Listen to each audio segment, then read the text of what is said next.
গোটা কওম নাফরমান, আল্লাহর আইন কেউ মানছে না, গোটা কওমের কাছে না পাঠাইয়া আল্লাহ পাক সর্বপ্রথম মুসা আলাইহিস সালামকে দাওয়াত নিয়ে কার কাছে পাঠালেন? ফেরাউনের কাছে। কারণ ফেরাউন হচ্ছে রাষ্ট্রশাসক। ফেরাউন কি রাষ্ট্রশাসক। টিলা নিচের পানি পাহাড়ের উপরে যায় না, উপরের পানি না নিচের থেকে উপরে যায়, উপরের পানি নিচে আসে। সুতরাং দেশ যারা চালায় এই লোকগুলি যদি ভালো হয় গোটা দেশ ভালো হয়, আর সমস্ত মানুষটা যদি রাষ্ট্র যিনি পরিচালনা করেন এই লোকগুলি যদি খারাপ হয় গোটা দেশ খারাপ হতে বাধ্য। এই জন্য আল্লাহ পাক বলছেন সর্বপ্রথম তুমি ফেরাউনের কাছে যাও এবং এই কালেমার দাওয়াত দাও। হযরত মূসা আলাইহিস সালাম ফেরাউনের কাছে গেলেন আর দাওয়াত দিলেন, ফেরাউন পড়ে নাও লা ইলাহা ইল্লাল্লাহ। একটি কথা আপনাদের মনে রাখতে হবে, দুনিয়ার কোন ফেরাউন, কোন নমরুদ, কোন সাদ্দাত, কোন হামান কেউ বলে নাই যে আমি আল্লাহ, আমি রাজ্জাক, আমি খালেক, আমি পৃথিবীর সৃষ্টি করেছি। কথা কেউ বলেছে? কেউ বলে নাই। কি বলেছে তারা? ফেরাউন বলেছে মা আলিমতু লাকুম মিন ইলাহিন গায়রি, আমি তো জানি না আমি ছাড়া আরো কোন ইলাহ আছে, এ কথা আমার জানা নাই, সুতরাং আমি হচ্ছি ইলাহ আর তুমি বলছো লা ইলাহা।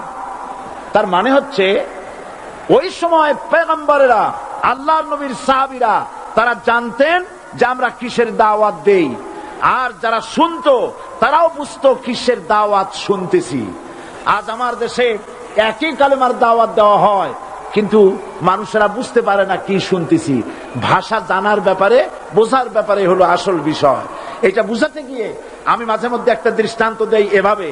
একজনের একটা রেশনের দোকান ছিল, সেই দোকানে তার একটা ময়না পাখি ছিল, আর ময়না পাখিকে কথা শেখানো যায় সেটা তো আপনারা জানেন। জি, ময়নাকে শিখাইছে যে লাইন করুন, এক এক করে আসুন। ময়না এই কথা শিখেছে। সকালবেলায় যখন রেশনের দোকানে ভিড় পড়ে গেছে তখন ওই পাখি খাঁচার মধ্যে বসে বলছে লাইন করুন, এক এক করে আসুন।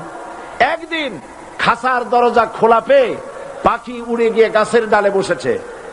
আশেপাশে যত পাখি ছিল তারা চিন্তা করলো এই রকমের পাখি তো কখনো দেখি নাই। ময়না তো দেখতে কাকের মতো না, শালিকের মতো না, দেখতে একটা ভিন্ন রকম। ওরা এসে চতুর্দিক থেকে এই নবান্ত এই যে নতুন এসেছে ওরে ঠোকরানো শুরু করেছে চতুর্দিক থেকে। ঠোকরানি খেয়ে ময়না বলতেছে লাইন করুন, এক এক করে আসুন। এখন ময়না তো বোঝে না যে কি বলতেছি, আর যে পাখিরা ঠোকরাচ্ছে তারাও তো বোঝে না যে কি শুনতেছি। ময়না যদি বুঝতো যে আমি কি বলি, সবাই মিলে ঠোকরায়, তাই জান পাচ্ছে না, লাইন করে ঠোকরাইলে তো কলজে যাবে, সব ঠোঁটে ঠোঁটে চলে বুঝে নেয়। আমাদের অবস্থা তাই হয়েছে। এই যে আপনারা এখানে দাঁড়াইছেন কেন? যারা যেখানে দাঁড়ায় বসা মানুষেরা অনুরোধ করে বসায় দেন। এত বড় বিশাল মাহফিলে আপনি দাঁড়ায়া কোন মানুষকে কষ্ট দিবেন না, জায়েজ নাই। মুসলমানদেরকে কষ্ট দেওয়া কবিরা গুনাহ। বুঝতে পেরেছেন? যে যেখানে দাঁড়িয়েছে আপনারা বসা মানুষেরা তাদেরকে বসায় দেন। বুঝতে পেরেছেন? যে যেখানে দাঁড়িয়েছে আপনারা বসা মানুষেরা তাদেরকে বসায় দেন। সুতরাং এই কালেমার দাওয়াত যখন হযরতে মূসা আলাইহিস সালাম দিলেন, ফেরাউন বলল আমি তো জানি না যে আমি ছাড়া আরো কোন ইলাহ আছে, আইনদাতা তো আমি, তুমি নতুন কোথা থেকে আইনদাতা নিয়ে আসছো? ফেরাউন বলছে দেখো আমারে বাদ দিয়া যদি অন্য কাউকে ইলাহ বলে তুমি মানো আর সেই শিক্ষা যদি জাতিকে দাও তাহলে আমি তোমাকে ধরে লাআজআলান্নাকা মিনাল মাসজুনিন, আমি তোমাকে কারারুদ্ধ করব, আমি তোমাকে জেলখানায় ঢুকিয়ে দেব। রাষ্ট্রশক্তি প্রথম বাধা দিল কারা? বলেন সবাই। সেই বাধা কি ওখানে শেষ হয়েছে না এখনো আছে? আছে কিনা জোরে বলেন। আমি তোমাকে জেলখানায় ঢুকাবো। হযরত মূসা আলাইহিস সালাম বলেন ফেরাউন রে, জেলের ভয় আমি করি না, আমাকে জেলের ভয় দেখায়া লাভ নাই, আমি আল্লাহ পাকের পয়গম্বর হযরতে মূসা আলাইহিস সালাম। ফেরাউনের দলবল আছে, লোক লস্কর আছে, তার অস্ত্রের অভাব নাই। আল্লাহ রাব্বুল আলামিন মূসা আলাইহিস সালামের কাছে একটা অস্ত্র দিয়া দিলেন। দিছিলেন কিনা? দিছিলেন কিনা? আল্লাহ পাক হযরত মূসা কি বলেছেন, ওয়া মা তিলকা বিয়ামিনিকা ইয়া মূসা, মূসা রে তোমার হাতে ওটা কি? মূসা আলাইহিস সালাম বললেন এটা লাঠি। আল্লাহ পাক বললেন ফেলে দাও লাঠি। লাঠি ফালায় দিলেন, কি হয়ে গেল? হিয়া হাইয়াতুন তাসআ, লাঠি হয়ে গেল। এখন লাঠি পড়ে সাপ হয়ে গেল। সাপ দেখে নবী হোক, ওলি হোক, সাহাবী হোক আর আলেম হোক, সাপ দেখলে ভয় করে না মানুষের? মূসা আলাইহিস সালাম ভয় পাইছে। আল্লাহ রাব্বুল আলামিন হযরত মূসাকে শোনায় দিলেন, খুযহা ওয়া লা তাখাফ সানুঈদুহা সিরাতাহাল উলা, খুয ধরো, লা তাখাফ ভয় পেও না। আল্লাহ বলছেন ধরো, ভয় পেও না। ধরার সঙ্গে সঙ্গে স্বাভাবিক অবস্থায় ফিরে আসবে, আবার লাঠি হয়ে যাবে। এখন আল্লাহ বলছেন ধরো। মূসা আলাইহিস সালাম কি ভয় পাওয়া উচিত হবে? আর উচিত হবে? মূসা আলাইহিস সালাম কি ভয় পাইছিলেন? কারণ হচ্ছে এই দুশমনের শক্তিটা খুব বড়ই দেখা যায়, মনে হয় যেন অনেক বড়, কি জানি কি। আল্লাহ পাক বলছেন ইন্না কাইদাশ শায়তানে কানা দাঈফা, শয়তানের চক্রান্ত যতই তুমি মনে করো অনেক ষড়যন্ত্রের জাল বিস্তার হয়ে আছে, আল্লাহ কয় কিছুই না, দাঈফা অত্যন্ত দুর্বল। আল্লাহ পাক বললেন ধরো। মূসা আলাইহিস সালাম সাপ ধরলেন, সঙ্গে সঙ্গে লাঠি হয়ে গেল। ফিরআউন বরদাস্ত করলো না, রাষ্ট্রশক্তির পক্ষ থেকে আক্রমণ শুরু হলো। অপরাধ কি? মূসা আলাইহিস সালামের অপরাধ কি? কি অপরাধ? মাশাআল্লাহ বুঝতে পেরেছেন। অপরাধ হচ্ছে তিনি বলেছেন লা ইলাহা, জোরে বলেন লা ইলাহা ইল্লাল্লাহ। এই কালেমাকে আজ আমরা ভিক্ষার বুলি বানাইছি। এটা হলো সার্বভৌমত্বের বুলি, এটা হচ্ছে আল্লাহ পাকের সার্বভৌমত্বের কথা। আজ আমরা মানুষের কাছে আমরা শুনি, মানুষেরা ভিক্ষা চায়, লা ইলাহা ইল্লাল্লাহ, এক মুঠ চাউল দেন, লা ইলাহা ইল্লাল্লাহ 10 খান পাই দেন। এই হচ্ছে কালেমার জিকির। আবার কেউ কেউ জিকির করতেছে লা ইলাহা আস্তে, ইল্লাল্লাহ জোরে, এমন জোরে কলব সাফ করে, কলব তাতে থাকলেও পারে গেলেও পারে। এই কালেমার জার, এর আঘাত পয়গম্বররা মেরেছেন। হযরত মূসা আলাইহিস সালাম যখন বলেছেন লা ইলাহা ইল্লাল্লাহ, এই ধাক্কা ফিরআউন বরদাস্ত করতে পারে নাই। দরিয়ায় নীলের ভিতরে আল্লাহ পাক ডুবাইয়ে শেষ করে দিয়েছেন, দেন নাই? হযরত মূসা আলাইহিস সালাম তার উম্মতেরা দরিয়ার পাশে বসে দ্বীনি কথাবার্তা বলতেছেন। এমন সময় ফিরআউন, তার শত্রু হচ্ছে মূসা আলাইহিস সালাম। শত্রু কেন? মূসা কি ফিরআউনের পাকা ধানে মই দিয়েছে নাকি? বলেন আপনারা। তার হালের গরু পিটায় মারছে নাকি? অপরাধ হলো তিনি আল্লাহর জমিনে আল্লাহর আইন প্রতিষ্ঠার কথা বলেছেন। এই শুধুমাত্র এই অপরাধে ফিরআউন তার দলবল নিয়ে 3 দিক থেকে আক্রমণ করেছে। মূসা আলাইহিস সালামের উম্মতেরা ভয় পেয়ে গেছেন। তারা বলছেন ইন্না লামুদরাকুন, আমরা পাকড়াও হয়ে গেছি। 3 দিকে সাড়াশি আক্রমণ, 3 দিকে শত্রু, একদিকে দরিয়া, পালাবার রাস্তা আছে? হযরত মূসা আলাইহিস সালাম ভয় পেয়ে গেলেন, সারেন্ডার করলেন না। হযরত মূসা আলাইহিস সালাম বললেন কাল্লা, কখনো নয়, ভয় পাওয়ার কোনো কারণ নাই। রব্বি সায়াহদিন, অবশ্যই আমার রব আমার জন্য রাস্তা করে দিবেন। ভয় পাইও না, আমার রব রাস্তা করে দিবেন। আল্লাহ রাব্বুল আলামিন হযরত মূসা আলাইহিস সালামকে অর্ডার করলেন, হাতের লাঠি দিয়া দরিয়ার উপরে আঘাত করো। হযরত মূসা আলাইহিস সালাম দরিয়ার উপর আঘাত করলেন।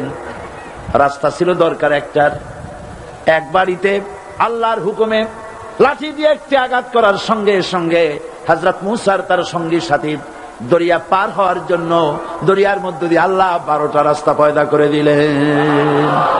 সে আল্লাহ আছে না নাই? এত আসতে বলেন কেন? ভয় পাওয়ার কারণ আছে? রাষ্ট্র শক্তি বাধা দিয়েছে সমস্ত নবীদেরকে। কেন? নবীদের চরিত্র খারাপ? জোরে বলেন, নবীদের চরিত্র খারাপ? নবীদের চাইতে চাইতে মাসুম বেগুনাহ উন্নত চরিত্রের মানুষ আল্লাহর আকাশের নিচের জমিনের উপরে আর হয় নাই। তোমরা যে সামনে তাদের পিছনে দৌড়াও, অমুকের সৈনিক, নেতা নেতা করে মরো, এইসব নেতা যাদের পিছনে দৌড়াও, এই নেতাগুলি, আমি জিজ্ঞেস করি আপনাদেরকে, এই নেতাগুলি জীবনে একবারও জেনা করে নাই। এ ব্যাপারে অনুসারীরা আপনারা কি নিশ্চিত? মিথ্যা কথা জীবনেও কয় নাই, প্রতারণা করে নাই, ঠাট্টা করে নাই, বিদ্রুপ করে নাই, মদ খায় নাই, মানুষ হত্যা করে নাই। কিসের নেতা? নেতা হচ্ছেন সেই ব্যক্তি যিনি বলেছেন, ও আমার স্ত্রীরা, ও আমার সাহাবীরা, রাতের আধারে আমার মধ্যে যা আচরণ দেখতে পাও, দিনের আলোতে আমার মধ্যে যা দেখতে পাও, সবগুলি খুলে খুলে মানুষের কাছে বলে দাও। তার নাম বিশ্বনবী মুহাম্মদ রাসূলুল্লাহ সাল্লাল্লাহু আলাইহি ওয়াসাল্লাম।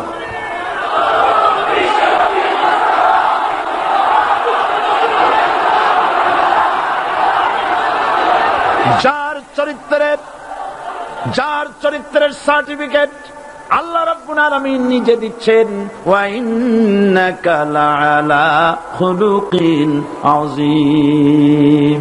নবী হে, উন্নত চরিত্রের উপরে আপনি প্রতিষ্ঠিত। সুবহানাল্লাহ। কে সার্টিফিকেট দিচ্ছেন? আযীম, আযীম। আরবিতে চওড়াকে বলা হয় আরিদ, গভীরতাকে বলা হয় আমিক। কত প্রশস্ত, যা মাপার কোনো ফিতা নাই, কত গভীর, যা মাপার কোনো যন্ত্র নাই, এইটাকে আরবিতে বলা হয় আযীম। সুবহানাল্লাহ বলতে ইচ্ছে করে না?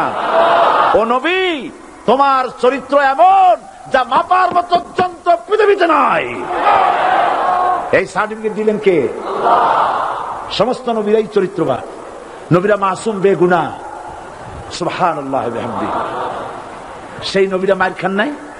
খেয়েছেন কিনা বলেন? কারা মেরেছে? রাষ্ট্র শক্তি। কারা মেরেছে? কারণ নবীরা বলেছেন, লা ইলাহা ইল্লাল্লাহ। পড়েন সবাই, লা ইলাহা ইল্লাল্লাহ। আপনিও যদি নবীদের মতো, সাহাবীদের মতো বুঝা এই কলেমার দাওয়াত দেন, বাধা আসবেই। বোঝাবুঝির ব্যাপার, বুঝতেই সারলো। কত মাহফিল হয় বাংলাদেশে, হয় না?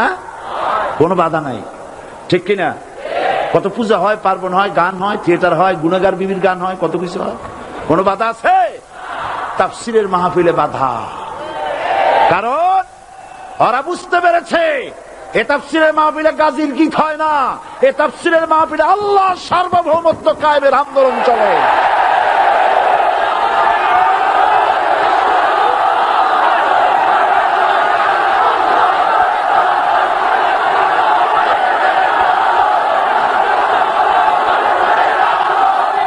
এবার দেখুন, এবার কলেমা বোঝেন, কালেমা বুঝুন।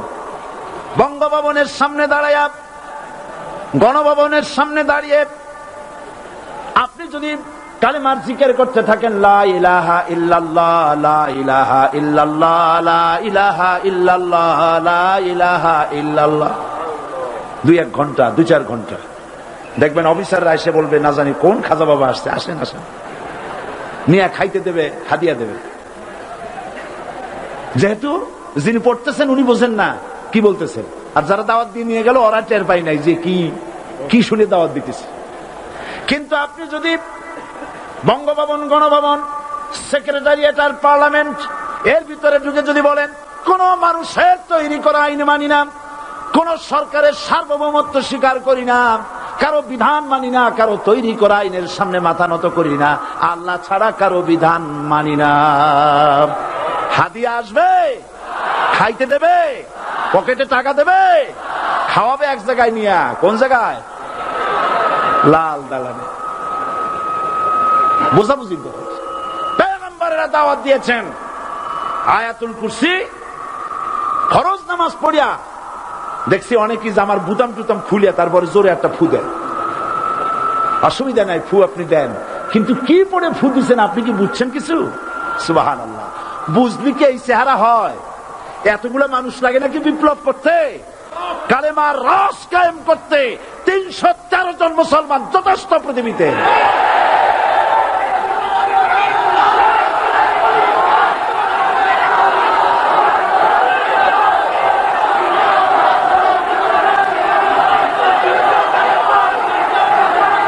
আল্লাহ পাক কোরআনে কারীমের মধ্যে আল্লাহ পাক বলেছেন, এমন একজন নবী পাঠাই নাই।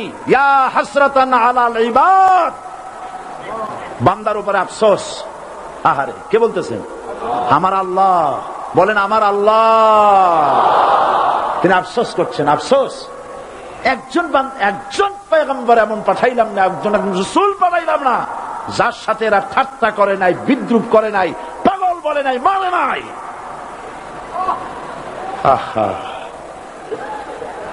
অপরাধ আল্লাহর সার্বভৌমত্ব প্রতিষ্ঠার অপরাধ।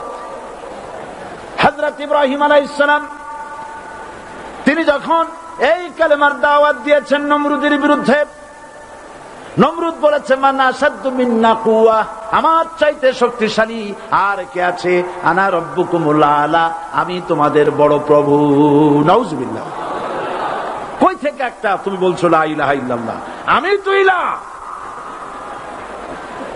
হযরত ইব্রাহিম আলাইহিস সালাম কি কালেমার দাওয়াত পেশ করার অপরাধে অগ্নিকুণ্ডের ভিতরে ফালাবার ব্যবস্থা হয়ে গেছে।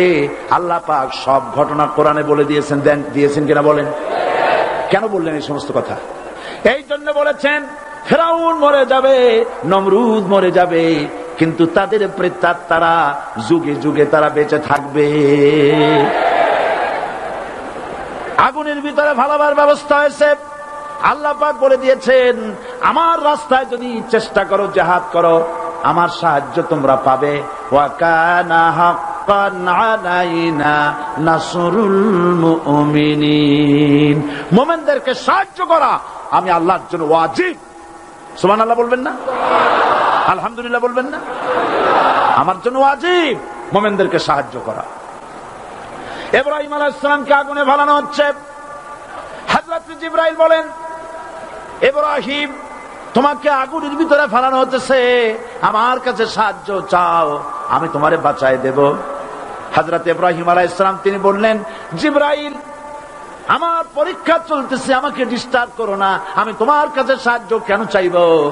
আমি তো এমন কোন অন্ধ আল্লাহর ইবাদত করি না যিনি তার বান্দার দুঃখ দুর্দশা নিজের চোখে না দেখেন। পরীক্ষা পাস করছে না? পাস করছেন কিনা? হযরত ইব্রাহিম বলেন, শোনো জিবরাইল, আমি যদি আগুনের ভিতরে পড়ে যাই আর আগুনে পুড়ে যদি ভস্ম হয়ে যায়, আমার আল্লাহ যদি এতে খুশি হন, তাহলে আমি আমার রব্বুল আলামিনকে খুশি করার জন্য এভাবে 1000 বার পুড়তে আমি রাজি আছি।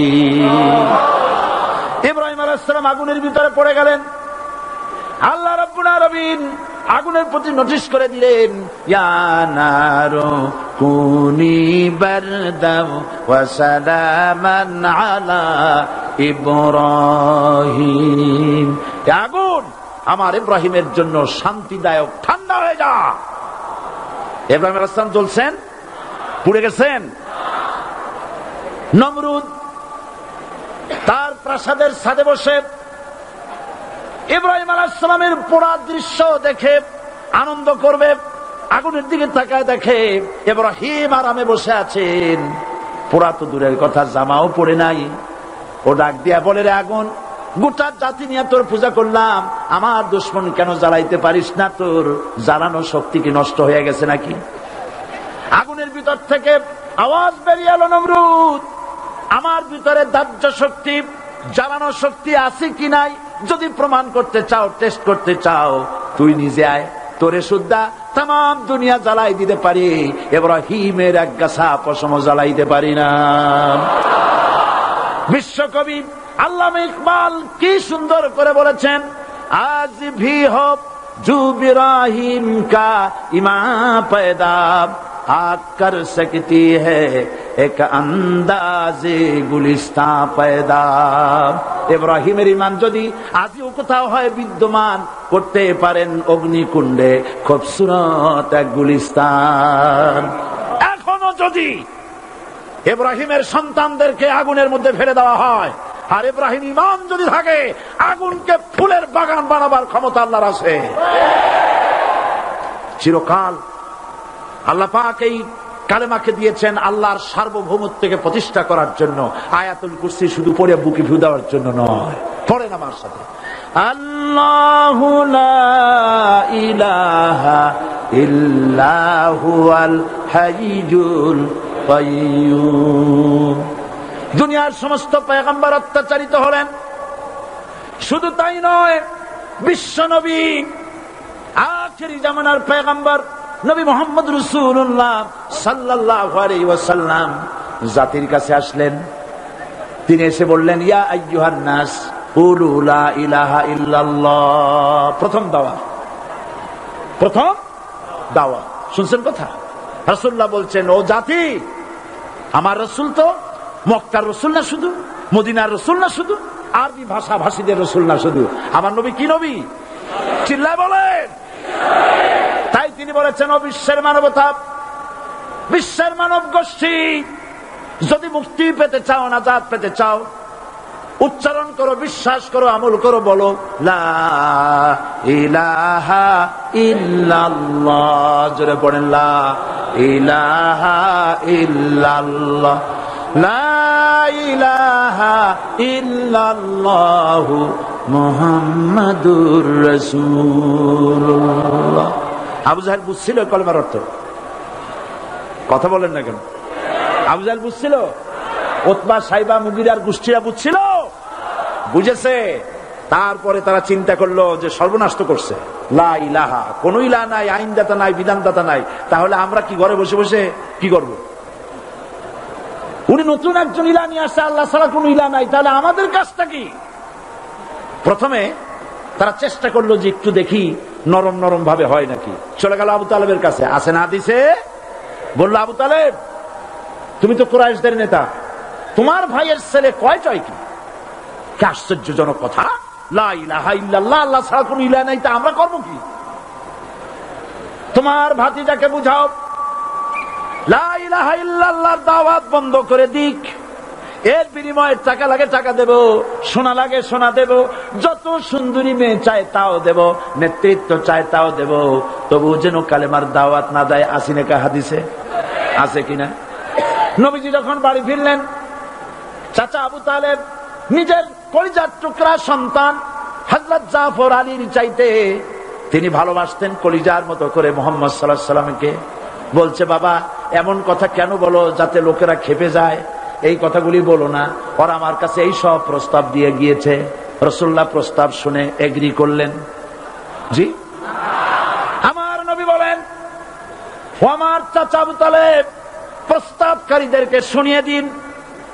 হুজুরের সাথে তখন অনেক লোকজন নাকি, অনেক অস্ত্রপাতি, কিচ্ছু নাই, আল্লাহর শক্তি ছাড়া কিছুই না।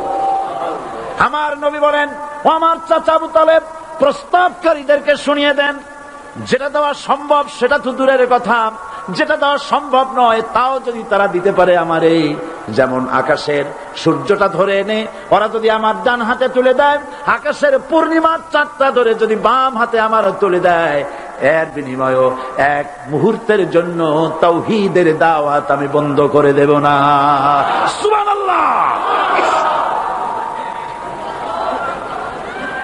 রাসূল করিম সাল্লাল্লাহু আলাইহি ওয়াসাল্লাম তাদের এই প্রস্তাবকে যখন গ্রহণ করলো না, কাফেরেরা বুঝলো, আমি আগেই বলেছি 3 শ্রেণীর লোক বাধা দিয়েছে। কয় শ্রেণী? প্রথম শ্রেণী কি? রাষ্ট্র শক্তি, তাদের হাতে অস্ত্রপাতি তো খুব শক্তি, আর যারা একবার ক্ষমতায় যায় ওরা মনে করে এই ক্ষমতা থেকে আমাদেরকে কেউ নামাইতে পারবে না। বিংশ শতকের শ্রেষ্ঠ মুজাদ্দিদ আল্লামা সৈয়দ আবু দাদা মওদুদী রাহমাতুল্লাহ আলাইহি তিনি এক জায়গায় লিখেছেন, স্বৈরাচারীরা তার পতনের সমস্ত ছিদ্র বন্ধ করে, কিন্তু একটা ছিদ্র বন্ধ করতে পারে না, মনের ভুলে সে ছিদ্রটা থেকেই যায়, যেই ছিদ্র দিয়ে আসলে তার পতনটা হবে। ক্ষমতায় গিয়ে মনে করে চিরকাল ক্ষমতায় থাকবো। ভারতের প্রধানমন্ত্রী পণ্ডিত জওয়াহরলাল নেহেরু রাঁচি পাগলাগারদে গিয়েছেন, মেন্টাল হসপিটাল। পাগলেরা নেহেরুকে দেখে আশ্চর্য হয়ে গেছে, এত সুন্দর মানুষ, মাথায় কিস্তি টুপি, গায়ে শেরওয়ানি, মুসলমানি ড্রেসই আলাদা। যদিও তিনি হিন্দু ছিলেন, পরেছেন মুসলমানি ড্রেস। শেরওয়ানি কাদের পোশাক? কাদের পোশাক? হাতে ছড়ি নিয়ে হাঁটা স্টাইল করে, সুন্দর পাজামা, সুন্দর টুপি, সুন্দর সাজসজ্জা করে, মুসলমানদের ড্রেস। এই ড্রেস পরে তিনি গিয়েছেন, সবসময় যে ড্রেস তিনি পরতেন। পাগলেরা জিজ্ঞেস করছে, তুমি কে গো? উনি বলছেন, আমারে চেনো নাই? আমি ভারতের প্রধানমন্ত্রী পণ্ডিত জওয়াহরলাল নেহেরু। পাগলেরা বলছে, ও সেই কথা। আমরাও যখন এই হসপিটালে আসছিলাম, এই তোমার মতো লম্বা লম্বা কথা আমরাও বলছি। থাকো আমাদের সাথে কিছুদিন, তোমার মাথাও ঠান্ডা হয়ে যাবে। ক্ষমতায় যারা থাকে, ক্ষমতার মোহে চতুর্দিকে অন্ধকার দেখে, মনে করে আমার পতন আর হবে না। কিন্তু তোমাকে বুঝিবে যে গোকুলে বাড়ি শেষে। গাড়ির চাকা সবসময় উপরে থাকে না। গাড়ির চাকা সবসময় উপরে থাকলে গাড়ি তো চলবেই না। গাড়ির চাকা ঘোরে বলেই তো গাড়ি চলে।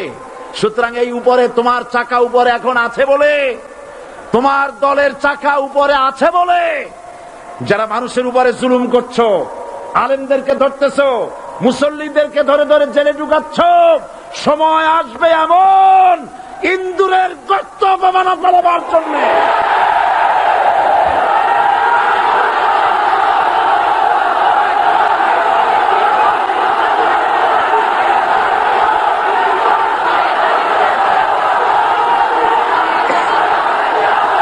আবু জাহেলের গোষ্ঠী মনে করেছে সোজা আঙ্গুলে ঘি যখন উঠলো না, আঙ্গুল বাঁকা করতে হবে। শুরু হয়ে গেল অত্যাচার, শুরু হয়েছে না? হযরত সুমাইয়া রাদিয়াল্লাহু তাআলা আনহা কি নির্মম ভাবে, নিষ্ঠুর ভাবে তাকে শহীদ করা হলো। খাব্বাব, হুবাইব, হযরত খাব্বাব রাদিয়াল্লাহু তাআলা আনহুকে দেখে হযরত ওমর একদিন বলছিলেন, খাব্বাব তোমার পিঠে এত গর্ত কেন? এত গর্তওয়ালা পিঠ আর এত চিকুন কোমর আমি তো জীবনেও দেখিনি। হযরত খাব্বাব বলেছেন, ওমর জানো না, ইসলাম কবুল করার অপরাধে, কালেমা পড়ার অপরাধে কাফির বেঈমানেরা আমাকে মারধর করেছে। যখন আমি তাদের মারে কালেমা ছাড়ি নাই, তখন আগুন জ্বালায়া আগুনের আংটার উপরে, আংটা আগুনের উপরে আমাকে চিৎ করে শোয়ায়া, আমি যেন নড়াচড়া করতে না পারি সেজন্য আমার বুকের উপরে পাথর চাপা দিয়ে রেখেছে। আগুনে গোশত পুড়ে পুড়ে আগুন ভিতরে ঢুকেছে, গায়ের রক্ত আর চর্বি গলে গলে পড়ে আগুনগুলো নিবেছে। ওই পিঠে যে গর্ত হয়েছে আজও পর্যন্ত সেই গর্ত মিটে যায় নাই। হযরত খাব্বাব রাদিয়াল্লাহু তাআলা আনহু বলছেন, বুখারী শরীফে হাদিসে ভাবে এসেছে, ওয়ান খাব্বাব বিন আল-আরিত রাদিয়াল্লাহু তাআলা আনহু আন্নাহু ক্বাল শাকাউনা ইলা রাসূলিল্লাহি সাল্লাল্লাহু আলাইহি ওয়াসাল্লাম ওয়া হুয়া মুতাওয়াসসাদুন বুরদাতুন লাহু ফি জিল্লিল কাবা। আমি গেলাম রাসূলুল্লাহর কাছে, যে দেখি হুজুর বাইতুল্লাহ শরীফের ছায়ায় আরাম ফরমাচ্ছেন। আমি কাছে গিয়ে বললাম, আলা তাস্তানসিরু লানা, আলা তাদউ লানা ইয়া রাসূলুল্লাহ। হে রাসূল, আপনি কি আমাদের জন্য দোয়া করবেন না? আপনি কি আমাদের জন্য আল্লাহর কাছে সাহায্য প্রার্থনা করবেন না? মার খেয়ে খেয়ে তো শেষ হয়ে গেলাম। শুনতেছেন আপনারা? আল্লাহর নবী উঠে বসলেন, বললেন, খাব্বাব শোনো, তোমাদের আগে যারা এই পৃথিবীতে এসেছিলেন দ্বীনের দাওয়াত দেওয়ার জন্য, সমকালীন রাষ্ট্র শক্তি তাদেরকে ধরতো, ফায়ুখাজুর রাজুলু ফায়ুহফারু লাহু ফিল আরদ, তার জন্য তারে ধরে নিয়ে মাটির মধ্যে গর্ত করত, ফায়ুজালু ফিহা, এরপরে সেই গর্তের ভিতরে তাকে কোমর পর্যন্ত গেড়ে দিত। সুম্মা ইউতা বিল মানশার, এরপরে করাত আনা হতো, ফায়ুদাউ আলা রাসিহি, এরপরে করাতটা মাথার উপরে রাখা হতো, এরপরে করাত দিয়া চিরে চিরে জীবিত মানুষটাকে দ্বিখণ্ডিত করে ফেলে দিত। এত কষ্ট দেওয়ার পরেও, এত জুলুম করার পরেও দ্বীনের দায়ীদেরকে এক চুল পরিমাণ আল্লাহর রাস্তা থেকে তারা সরাই দিতে পারে নাই। ওয়াল্লাহি ও খাব্বাব, আমি আমার আল্লাহর নামে কসম করি। ও মুসলমান, কে কসম করতেছে? আল্লাহ রাসূল। আমি আমার আল্লাহর নামে কসম করি, ওয়াল্লাহি লা ইউতাম্মান্নাল্লাহু হাযাল আমর হাত্তা ইয়াসির রাকিবু মিন সানা ইলা হাযরামাউত।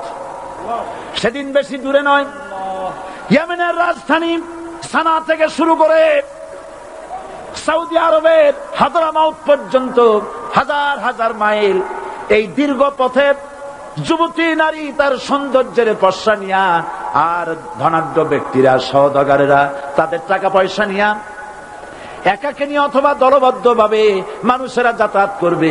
লা ইয়াখাফু ইল্লাল্লাহ, মানুষের মনের মধ্যে কোনো ভয় থাকবে না।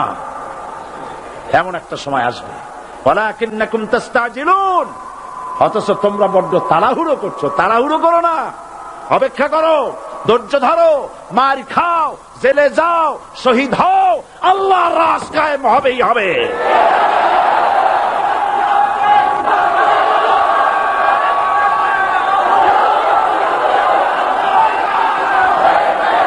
বিল্ডিং থেকে শিক্ষা গ্রহণ করুন, বিল্ডিং, ইমারত, দালান থেকে শিক্ষা গ্রহণ করুন। এই যেটা দালান আছে না পাশে, দেখতে পাচ্ছেন?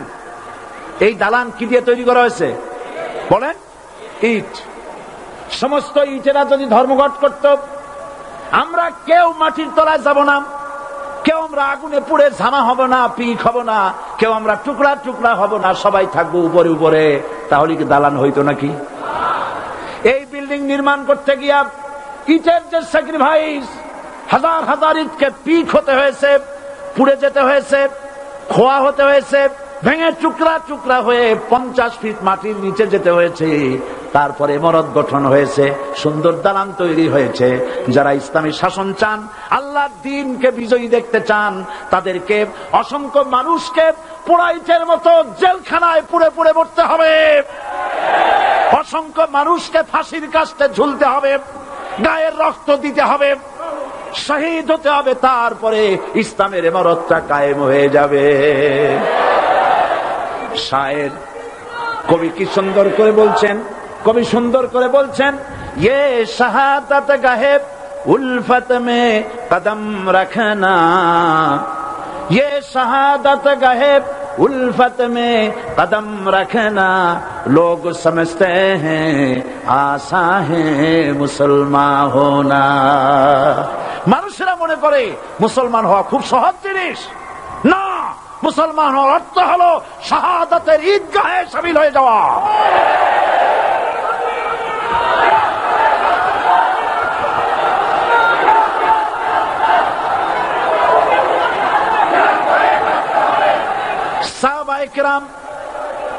সাহাবায়ে কেরাম মার খেলেন, এবার স্বয়ং আল্লাহর নবীর গায়ে হাত তুলল। আবু জাহেল এসে হুজুরকে মারলেন, গলায় চাদর দিয়া এমন জোরে টান মেরেছে, রাসূলুল্লাহ পড়ে গিয়েছেন। হাদিসে এসেছে হুজুরের চোখ মোবারক ঠিকরে পড়ে যেতেছে, চেহারা মোবারক লাল হয়ে গিয়েছে, জমিনের উপর আছাড় মেরে ফেলেছে। রাসূলের এই অবস্থা দেখে হযরতে হামজা তখনও কাফের ছিলেন, শিকার থেকে এসে তিনি এই দৃশ্য দেখলেন, দাসীর মুখে শুনলেন, ছুটে চলে গেলেন আবু জাহেলের বাড়িতে। যাই বলে, আবু জাহেল রে, তুই মুহাম্মদ সাল্লাল্লাহু আলাইহি ওয়াসাল্লাম মেরেছিস, বল কেন মারলি? এমন ভালো মানুষ তো জীবনেও চোখে দেখি নাই, যিনি কোনো মিথ্যা কথা বলেন না, ভালো ভালো কথা বলেন, এক আল্লাহর গোলামি করার জন্য বলেন। এই সব ভালো কথা বলার জন্যই তুই তারে মারলি নাকি? আরে আবু জাহেল, তুই কি মনে করেছিস মুহাম্মদ সাল্লাল্লাহু আলাইহি ওয়াসাল্লাম তার পিতা আব্দুল্লাহ মারা গেছে বলে মুহাম্মদ সাল্লাল্লাহু আলাইহি ওয়াসাল্লাম এতিম হয়ে গেছে মনে করেছিস নাকি? জেনে রাখ, মুহাম্মদ সাল্লাল্লাহু আলাইহি ওয়াসাল্লামের পিতা আব্দুল্লাহ মারা গেছে, কিন্তু চাচা হামজা তো মরে যায় নাই। হাতের ধনুক দিয়া এমন জোরে আঘাত মারলেন, আবু জাহেলের মাথা ফেটে রক্ত ফিনকি দিয়ে বেরিয়ে এলো। হযরতে হামজা ঘরে ফিরে এসে রাসূল করিম সাল্লাল্লাহু আলাইহি ওয়াসাল্লামের মস্তক মোবারক কোলে উঠায় নিলেন আর বললেন, বাবা তোমাকে মেরেছে বলে আমি আবু জাহেলের মাথাটা ফাটাই দিয়ে আসছি, তুমি খুশি হও। হুজুর বলছেন, চাচা কার মাথা ফাটাইছো এইটা বলে আমারে খুশি করতে পারবা না। হযরতে হামজা বলেন, তুমি কি হলে খুশি হবে? হুজুর বলেন, হামজা চাচা গো, আমি খুশি হব যদি একটিবার চাচা তোমার মুখে শুনতে পাই ঈমানের কালেমা। হযরতে হামজা বলেন, মুহাম্মদ সাল্লাল্লাহু আলাইহি ওয়াসাল্লাম, আমি বুঝতে পেরেছি তুমি কোন সাধারণ মানুষ নয়। সাধারণ মানুষ হলে পরে তুমি প্রতিশোধে বিশ্বাসী হতে, খুশি হতে। প্রতিশোধে বিশ্বাসী হও নাই, তুমি অবশ্যই আল্লাহর নবী, কোন সন্দেহ আমার নাই। তুমি সাক্ষী থাকো, আমি পড়ে নিলাম, লা ইলাহা ইল্লাল্লাহু মুহাম্মাদুর রাসূলুল্লাহ। জোরে পড়ে, লা ইলাহা ইল্লাল্লাহু মুহাম্মাদুর রাসূলুল্লাহ। ঘাবড়াবার কারণ নাই। এর অর্থ এই নাই যে আপনারা কালেমার দাওয়াত দিবেন আর রাষ্ট্রশক্তি আপনারে পিটাইতেই থাকবে, আপনার কোনদিন আপনার সুদিন ফিরে আসবে না। বিষয়টা কি এমন না। আমার আল্লাহর ওয়াদা শুনুন, ওয়ালা তাহিনু ওয়ালা তাহজানু ওয়া আনতুমুল আলাউনা ইন কুনতুম মুমিনিন। মুমিন যদি হও আমি তোমাদেরকে বিজয় দান করব। সুবহানাল্লাহ বলেন। আজ যদি আমাদের উপরে বিপদ এসে থাকে তাহলে তার একমাত্র কারণ পূর্ণাঙ্গ ঈমানের অভাব আমাদের মধ্যে রয়েছে, ঠিক কিনা? আজ পৃথিবীতে সব থেকে মার খায় কারা? চিল্লায় বলো। আলজেরিয়ায় কারা? বসনিয়ায় কারা? চেচনিয়ায় কারা? প্যালেস্টাইনে কারা? আহা, প্যালেস্টাইনের মুসলমানদেরকে মাইরে মাইরে শেষ করে দিল। দেখছেন ছবিতে না? দেখেন না? প্যালেস্টাইনের মুসলমানদেরকে যখন মারা হচ্ছে, বাংলাদেশের প্রধানমন্ত্রী তখন আমেরিকায় ক্লিনটনের সঙ্গে কথা বলতেছেন। তিনি ক্লিনটনের কাছে তার পিতৃ হত্যার জন্য দায়ী সাজাপ্রাপ্ত 3 জন ব্যক্তিকে ফেরত চাচ্ছিলেন। আমার দৃষ্টিতে এটা কোনো অপরাধ নয়। সন্তান তার পিতার প্রতি আকর্ষণ থাকবে। আমার আপত্তি সেখানে আপনি প্রধানমন্ত্রী শুধু শেখ পরিবারের প্রধানমন্ত্রী নন, শুধু আওয়ামী লীগের প্রধানমন্ত্রী হওয়া উচিত নয় আপনার। আপনি পৃথিবীর দ্বিতীয় বৃহত্তম বাংলাদেশের 12 কোটি মুসলমানের প্রধানমন্ত্রী। পিতৃ হত্যার আসামি ফেরত চাইলেন, কিন্তু বিল ক্লিনটনের আশ্রয় প্রশ্রয় লালিত পৃথিবীর অসভ্য জাতি সন্ত্রাসী ইহুদিরা প্যালেস্টাইনের মুসলমানদেরকে পাখির মতো গুলি করে হত্যা করছে। আপনি কেন এর জবাব চাইলেন না?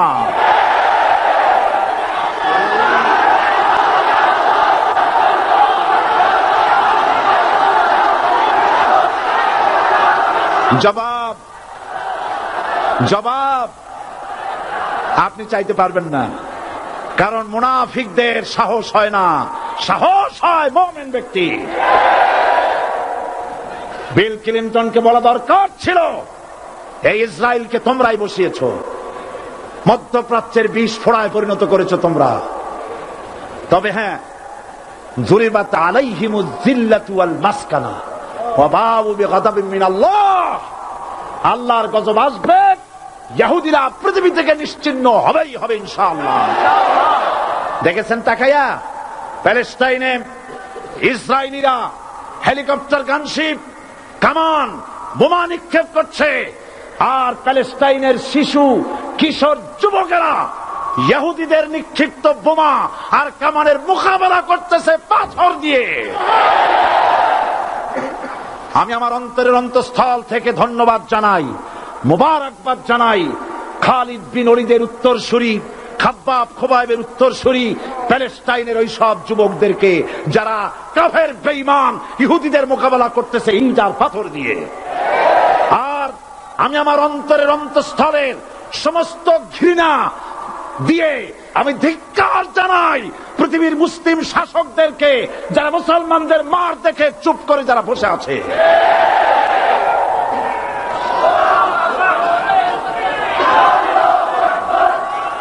মুসলমান মুসলমান যদি মুসলমানের মতো হয় 10 জন যথেষ্ট। কয়জন যথেষ্ট?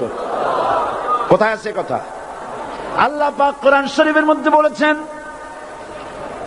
একজন যদি হও ইমানদার মুত্তাকি 10 জনের উপরে বিজয়ী হবে।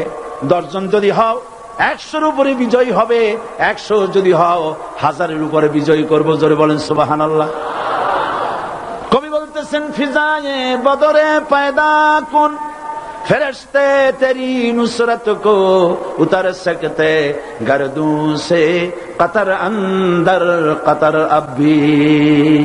বদরের মুসলমানদের মতো ঈমান আনো, তাহলে আকাশ থেকে কাতারে কাতারে ফেরেশতা নাজিল করে দিয়ে আল্লাহ পাক তোমাদেরকে সাহায্য করবেন। সুবহানাল্লাহ। সে আল্লাহ আছে না নাই? জোরে বলেন, আছে না নাই?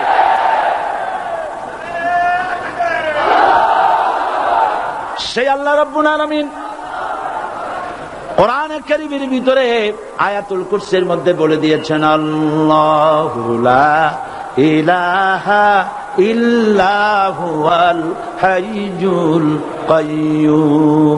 প্রাণ খুলে সবাই পড়েন, বসা মানুষ দাঁড়ানো মানুষ। আল্লাহু লা ইলাহা ইল্লা হুয়াল হাইয়ুল কাইয়্যুম। আল্লাহ রাব্বুল আলামিন, তিনি ছাড়া কোনো ইলাহ নাই, তিনি সার্বভৌমত্বের মালিক, কেউ নাই আল্লাহ ছাড়া। এই কথা মানুষকে ঘোষণা করতে হবে। বাধা, এই কথা বললেই বাধা দেবে কয় শ্রেণীর লোক? 3 শ্রেণী। প্রথম শ্রেণী হচ্ছে কে? রাষ্ট্রশক্তি। আজও তারা বাধা দিচ্ছে। আল্লাহর আইন দিয়ে দেশ চালাও, তারা তাদের মন মর্জি মোতাবেক আইন দিয়ে দেশ চালাবে। আল্লাহ পাক বলছেন, আলা লাহুল খালকু ওয়াল আমরু। সৃষ্টি যার, আইন চলবে তার। কারো বাবার আইন চলতে পারে না, নিজেদের তৈরি করা আইন চলবে না। ইনিল হুকমু ইল্লা লিল্লাহ। একমাত্র আইন চলবে কার? এই আইন রাসূল করিম সাল্লাল্লাহু আলাইহি ওয়াসাল্লাম মদিনায় কোরআন দিয়ে প্রতিষ্ঠিত করেছিলেন। আল্লাহর বিধান, আল্লাহর সার্বভৌমত্ব কায়েম করেছিলেন।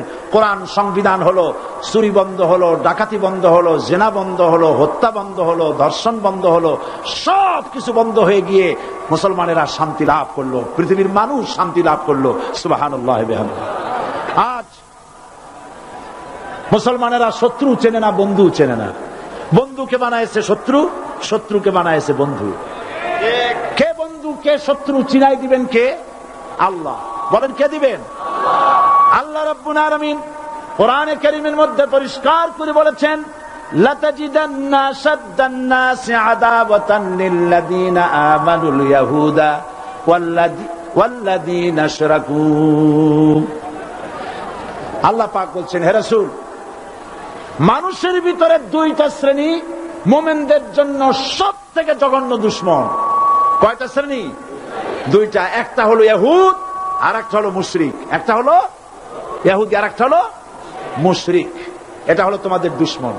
আর আজ আমাদের দেশে, পৃথিবীর বিভিন্ন দেশে মুসলমানেরা মুশরিকদের সঙ্গে সম্প্রীতি বাড়াচ্ছে, মুসলমানদের সাথে শত্রুতা বাড়াচ্ছে। আজ আমার দেশে পূজা পার্বণে বাধা নাই। পূজা পার্বণে বাধা আছে? পূজা পার্বণে বাধা নাই। বাধা কোথায়?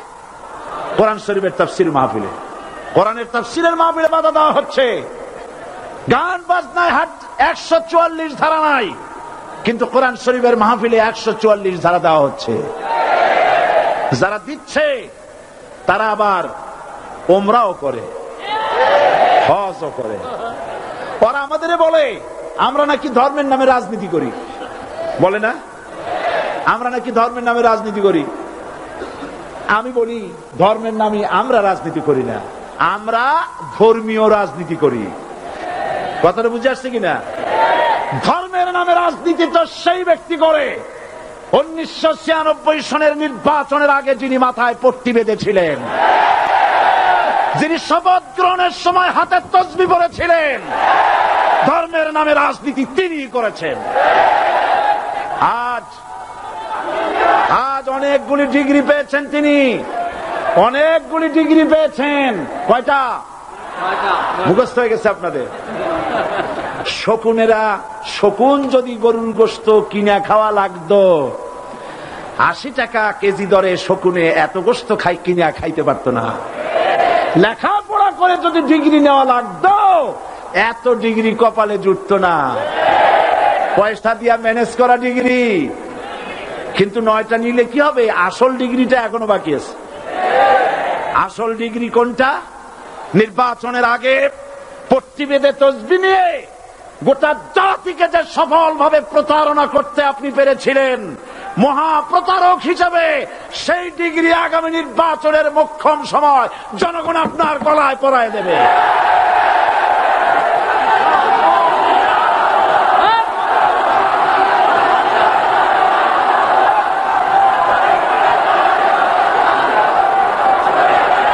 সুতরাং ধর্মের নামে রাজনীতি নয়, আমরা ধর্মীয় রাজনীতি করি, আমরা এই কোরআনের রাজনীতি করি। এই কোরআন নিয়ে বাঁচতে চাই, এই কোরআন নিয়ে মরতে চাই। এই কোরআন থেকে আমাদেরকে বিচ্ছিন্ন করতে চায় কাফের বেঈমান মুশরিকেরা।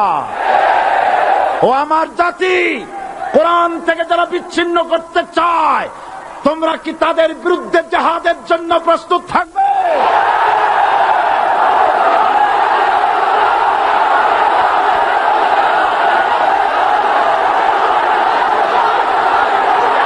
বসেন, বসেন, বসেন, বসেন, বসেন। আমি বুঝতে পেরেছি বিষয়টা কি। আসরের পরের থেকে বসা তো, সুযোগ পাইয়া খাড়া হইয়া কোমর সোজা করলেন। বসেন, সবাই বসেন। কোমর সোজা হয়ে গেছে, বসেন। এত বড় মাহফিল, জীবনে আর একটা পাবো নিশ্চয়তা আছে কি? জোরে বলেন, আছে?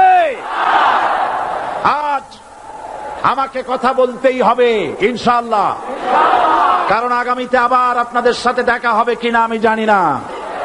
কথা বলতেই হবে। বসেন, কেউ দাঁড়িয়ে থাকবেন না।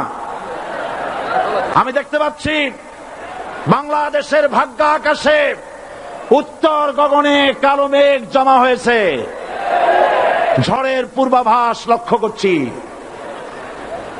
যদি মোকাবেলা করতে না পারেন সক্ষম ভাবে, এমন অন্ধকার গাঢ় কালো অমাবস্যার রাত আসতে পারে যার সুবে সাদে খাওয়া অসম্ভব।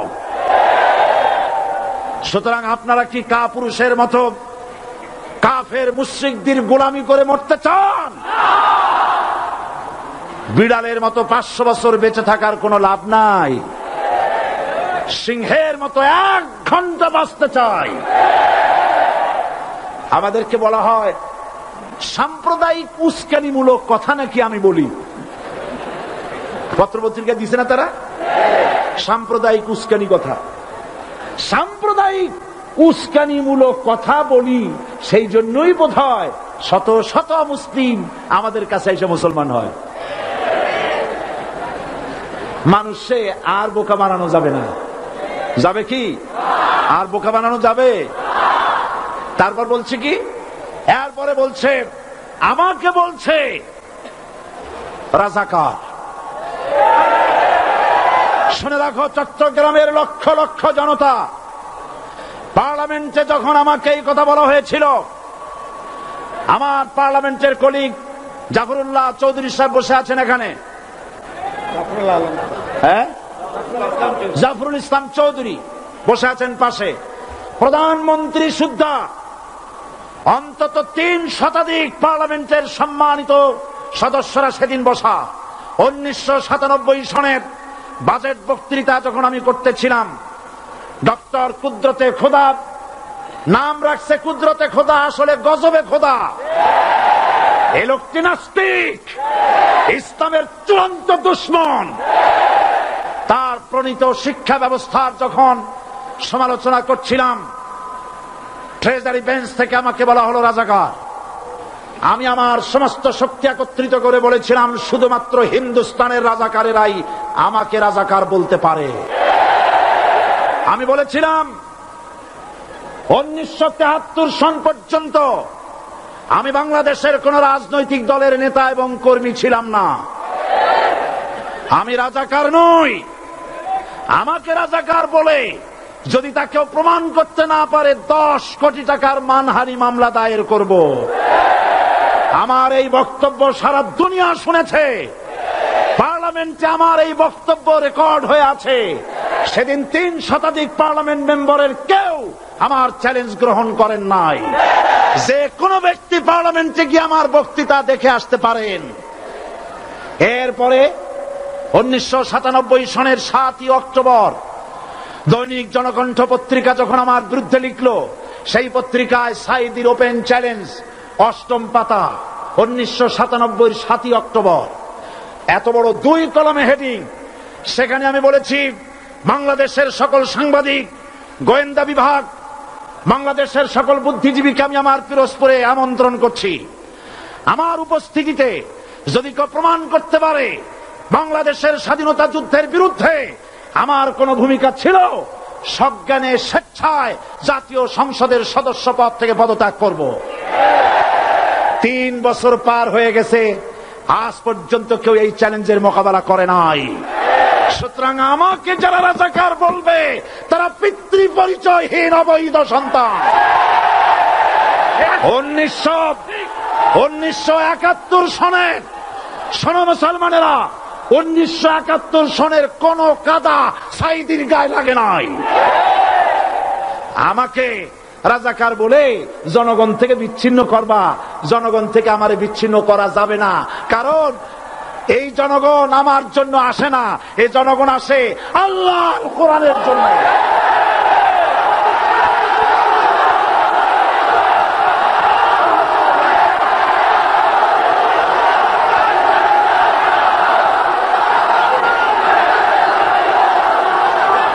আজকে আর যারা ইসলামের কথা বলে, তারাই রাজাকার, তারাই মৌলবাদী। মৌলবাদী বললে আমরা অসন্তুষ্ট হই না, কারণ মৌলবাদী শব্দটা আসছে মূল থেকে। মৌল শব্দ এসেছে মূল থেকে। মূলবাদী তার মানে যারা মূলে আছে। মূল হলো কোরআন, মূল হলো হাদিস, মূল হলেন আল্লাহ, মূল হলেন আল্লাহ রসুল। আমরা আছি মূলে। এখন বলেন তো, মূলের শক্তি বেশি না আগার শক্তি বেশি? আমাদের যারা মৌলবাদী বলে ওরা হলো আগাবাদী। মূলে আছে কত কোটি? 12 কোটি। মূলে আছে কত কোটি? আর আমাদের যারা মৌলবাদী বলে ওই থাকো গাছের আগায়, আমরা মূলে। লাভালাভি বেশি করবা না, 12 কোটিতে গাছের গোড়া আসতে নানা দেবে, মামু বাড়ি দিল্লি গিয়ে পড়বা, বাংলার জমিনে জায়গা হবে না। এ কথা বিশ্বাস করো। বাংলাদেশের মুসলমানদের শরীরে 1 বিন্দু রক্ত থাকতে শয়তানের তৈরি করা ধর্ম নিরপেক্ষ মতবাদ বাংলার জমিনে কায়েম হতে দেওয়া হবে না, হবে না।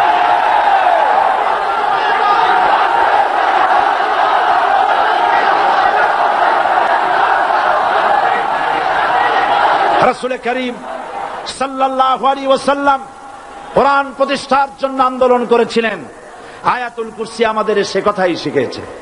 আল্লাহ রাব্বুল আলামিন বলেন, আল্লাহু লা ইলাহা ইল্লা হুয়াল হাইয়ুল কাইয়্যুম। প্রাণ খুলে পড়েন, আল্লাহু লা ইলাহা ইল্লা হুয়াল হাইয়ুল কাইয়্যুম। আল্লাহ হচ্ছেন তিনি, যিনি ছাড়া কোনো ইলাহ নাই, আইনদাতা নাই, বিধানদাতা নাই। আমরা মানুষের তৈরি করা আইন মানি না। 12 কোটি মুসলমানের দেশে আইন তৈরি করবে মানুষ, আমরা মানব না। পার্লামেন্টে তৈরি হতে হবে কোরআন দিয়ে, পার্লামেন্টে আইন তৈরি হতে হবে কোরআন দিয়ে। সুতরাং ভয় যতই পান আর যতই ষড়যন্ত্র করেন, 4 দল যখন একত্রিত হয়েছে, ঐক্যবদ্ধ থাকবে, সরকার ঐক্যবদ্ধভাবে গঠন হবে, নির্বাচন ঐক্যবদ্ধভাবে হবে এবং কোরআন হবে, আল কোরআনের পার্লামেন্ট হবে বাংলাদেশে।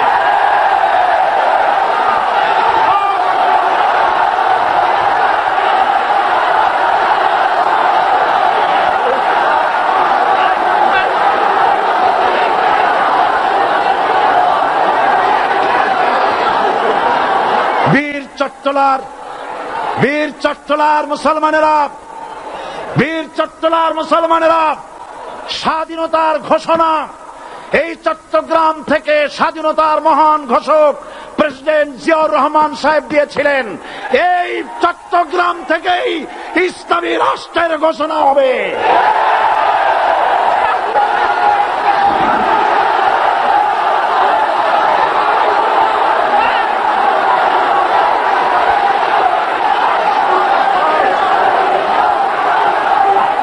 আমি আশাবাদী আপনারা অবশ্যই তা পারবেন। আমি 100% বিশ্বাস করি ইনশাআল্লাহ। কারণ যে ষড়যন্ত্রের মোকাবেলা করে স্থানীয় রাজনৈতিক দলের নেতৃবৃন্দ কোরআনের মাহফিল সিনায় এনেছেন, আমি প্রথম দিনই বলেছি চট্টগ্রাম তাফসিরুল কোরআন মাহফিল কোন রাজনৈতিক দলের প্রতিনিধিত্ব করে না। এটা কোন জামাত শিবিরের একক সম্পদ নয়। এটা চট্টগ্রামের মুসলমানদের কলিজার টুকরা তাফসিরের মাহফিল। সুতরাং এই মাহফিল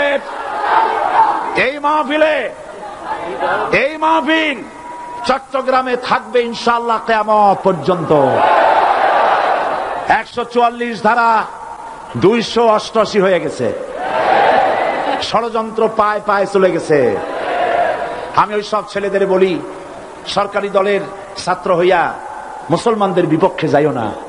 এদেশের ভাগ হয়ে গেছে দুটো শিবির, বোঝাই যাচ্ছে। একদিকে ভারতের পা চাটা গোলাম নাস্তিক মোরতাদ শ্রেণীর বুদ্ধিজীবী এবং তাদের মদতপুষ্ট সরকার, আর একদিকে ইসলামী শক্তি, ইসলামী দল আর দেশ প্রেমিক জাতীয়তাবাদী শক্তি। একদিকে হিমালয় পাহাড় আর একদিকে সূচো ইঁদুর। আল্লাহ বিজয় দেবে মুসলমানদের। কাদের বিজয় হবে? বাংলাদেশে কোরআনের রাজ কায়েম হোক, তাকে আপনারা চান? কারা কারা চান? দু হাত উঁচু করে দেখান। দাঁড়াবেন না, দাঁড়াবেন না।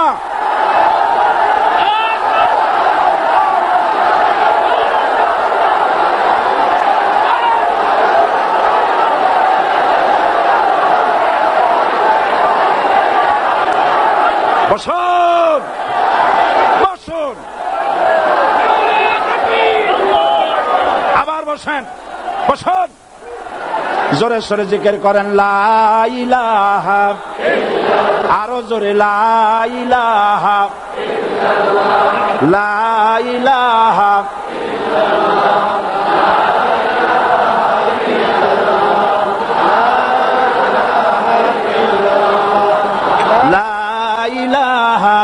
ইল্লাল্লাহ, লা ইলাহা, লা ইলাহা ইল্লাল্লাহ মুহাম্মাদুর রাসূলুল্লাহ। যারা যেখানে দাঁড়িয়েছেন বসুন। 3 শ্রেণীর লোকেরা আল্লাহর কালেমায় বাধা দিয়েছে। কয় শ্রেণী? একটা হলো রাষ্ট্রশক্তি, 2 নম্বরে মনে আছে ধনাঢ্য পুঁজিপতির গোষ্ঠী, ওরাও বাধা দিয়েছে। কারণ ইসলামকে বলা হয় পুঁজিবাদের আশ্রয়স্থল। নাউজুবিল্লাহ। সর্বপ্রথম ইসলাম কবুল করেছে কারা? ধনীরা না গরিবরা? কারা? গরিবেরা। সুতরাং ধনাঢ্য ব্যক্তিরা মনে করলো যে আমাদের তো সর্বনাশ হয়ে যাবে, আমরা দাস দাসী ধরে রাখতে পারবো না, আমরা মানুষকে শোষণ করতে পারবো না, যে নতুন কলেমার দাওয়াত আসছে। সুতরাং সরকারের হাতকে তারা পয়সা দিয়া শক্ত করেছে আর বলেছে যত টাকা লাগে এই লোকগুলারে ঠ্যাঙ্গান।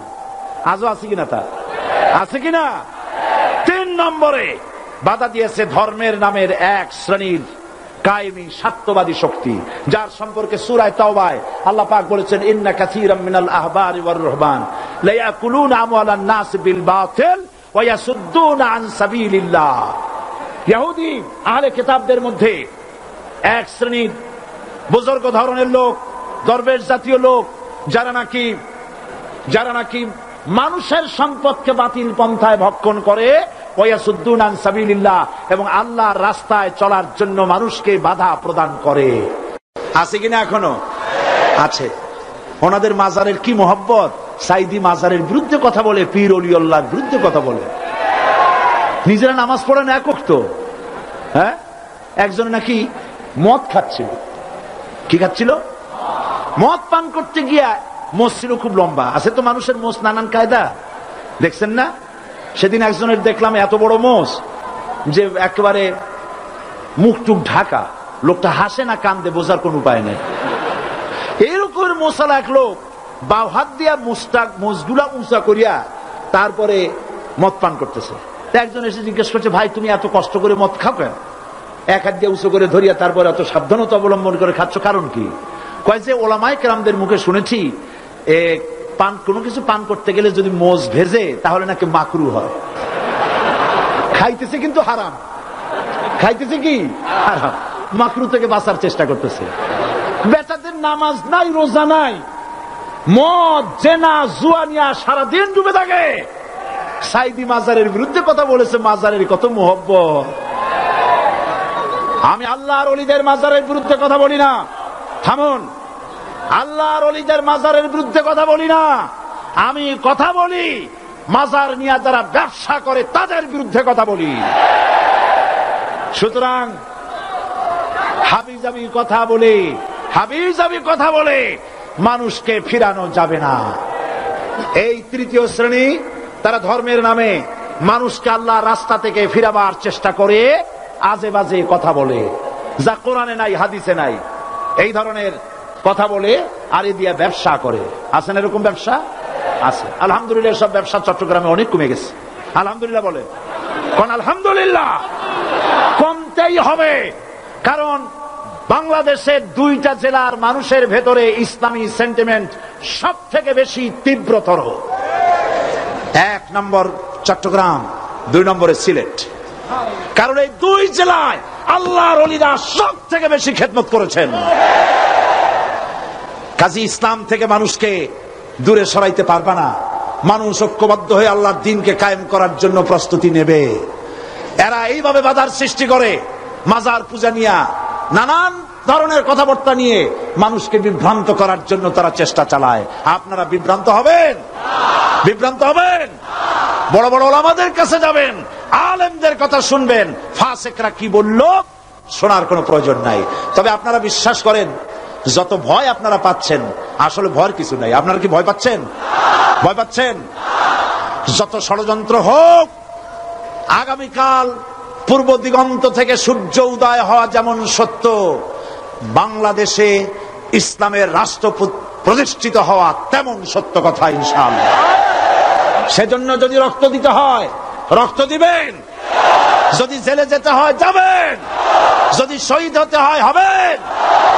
শহীদি মউতকে ভয় পাবেন না, ভয় পান।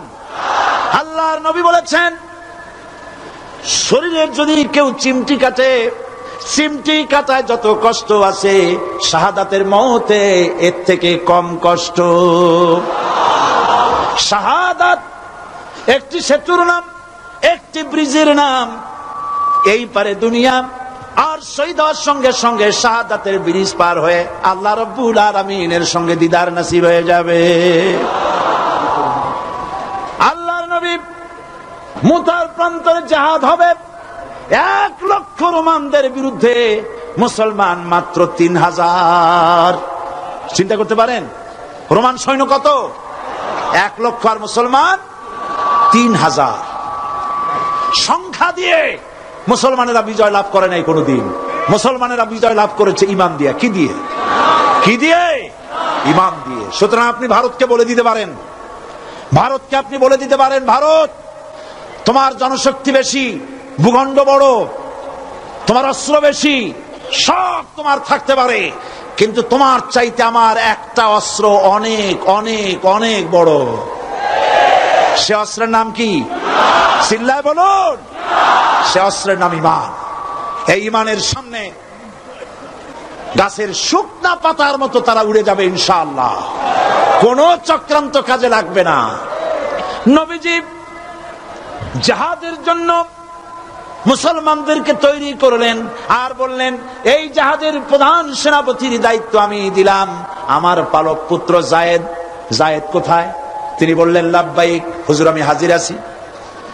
নবীজি বললেন, যায়েদ যদি শহীদ হয়ে যায় তাহলে জাফর তুমি কোথায়?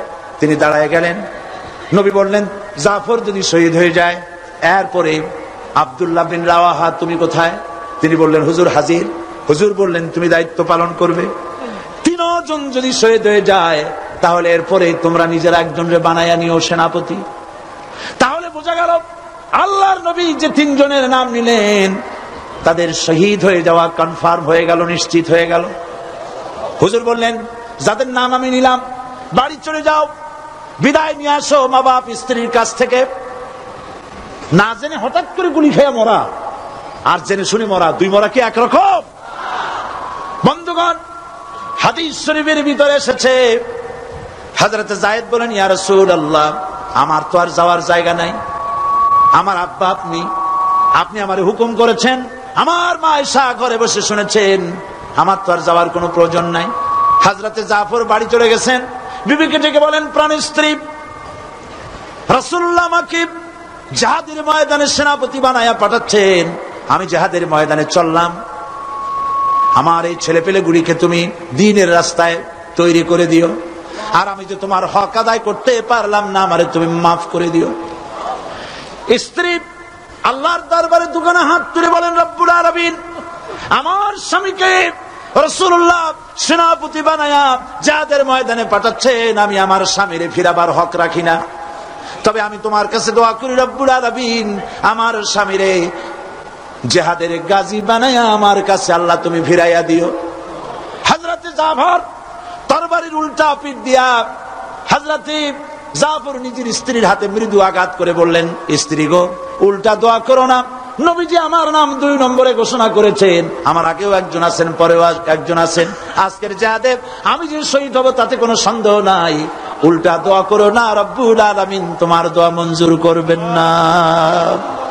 হযরত জাফর বিদায় সালাম দিয়ে রওনা করলেন, আর স্ত্রী কাঁদতেছে, পিছনে বাচ্চারা আব্বা আব্বা বলে দৌড়াচ্ছে। হযরত জাফর বীর মুজাহিদ রাসূলুল্লাহর দিকে অগ্রসর হতে লাগলেন, পিছনে তাকায় দেখলেন না কারা কান্দে কারা দৌড়ায়। হযরত আব্দুল্লাহ ওই রাত ছিল তার বাসর সজ্জা, নতুন বিয়ে করেছেন, বাসর সজ্জার রাত, তিনি চলে গেলেন নিজের বাড়িতে। বাড়িতে গিয়ে দেখেন রুমের ভিতরে স্ত্রী তেলাওয়াত করতেছেন, তিনি বাইরে দাঁড়ায় বলছেন, স্ত্রী গো একটু তেলাওয়াত থামাও, আমার একটু কথা শোনো, নবীজি আমাকে জিহাদের ময়দানে সেনাপতি করে পাঠাচ্ছেন, আমি চললাম, আমি তোমাকে দেখি নাই, তোমার কোনো হক আদায় করতে পারি নাই, আজকে রাত ছিল বাসর সজ্জার রাত, কোনো হক আদায় করতে পারলাম না, আমারে মাফ করে দিও।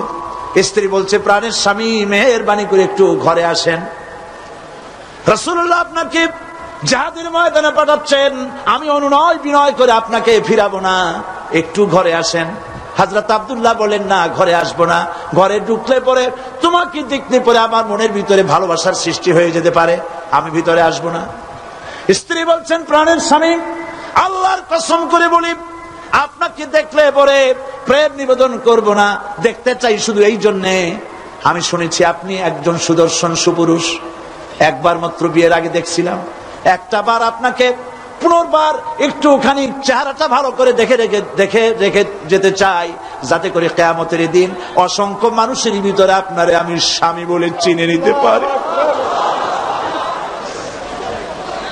হযরত জাফর বলেন, প্রাণের স্ত্রী তুমি যদি ধৈর্য ধরে থাকো আমাকে দেখার কোনো প্রয়োজন নাই, আর তুমি যদি ধৈর্য ধরে থাকতে পারো আমার শাহাদাতের পরে কিয়ামতের দিন আল্লাহ রাব্বুল আলামিন জান্নাতের ভেতরে তোমারে আমারে স্বামী স্ত্রী হিসাবে পরিচয় করাইয়া দিবে। তিনজন জিহাদের ময়দানে ঝাঁপিয়ে পড়লেন। হযরত যায়েদ অসংখ্য মানুষ নিধন করে শহীদ হয়ে গেলেন। জাফর ইসলামের ঝান্ডা হাতে নিয়ে রওনা করেছেন, কাফেররা তারে ঘিরে ফেললো, ডান হাতে কোপ দিল, বাম হাতে পতাকা ধরলেন, বাম হাতে কোপ দিল, এবার 2টা কাটা ঝুলানো হাত দিয়া পতাকা বুকের সাথে জড়ায় ধরেছেন। পাশের সাহাবীকে ডেকে বলেন, নবীর সাহাবী শোনো, আল্লাহর নবীকে বলে দিও জীবনের শেষ মুহূর্ত পর্যন্ত কলেমার পতাকা জড়ায় ধরেছি, মাটিতে পড়তে দেই নাই, আমার মনে হয় আমি এখন শহীদ হয়ে যাব, কারণ আমার নাকের মধ্যে আমি এখন আল্লাহর জান্নাতের সুঘ্রাণ পেতেছি। হযরত জাফর শহীদ হয়ে গেলেন।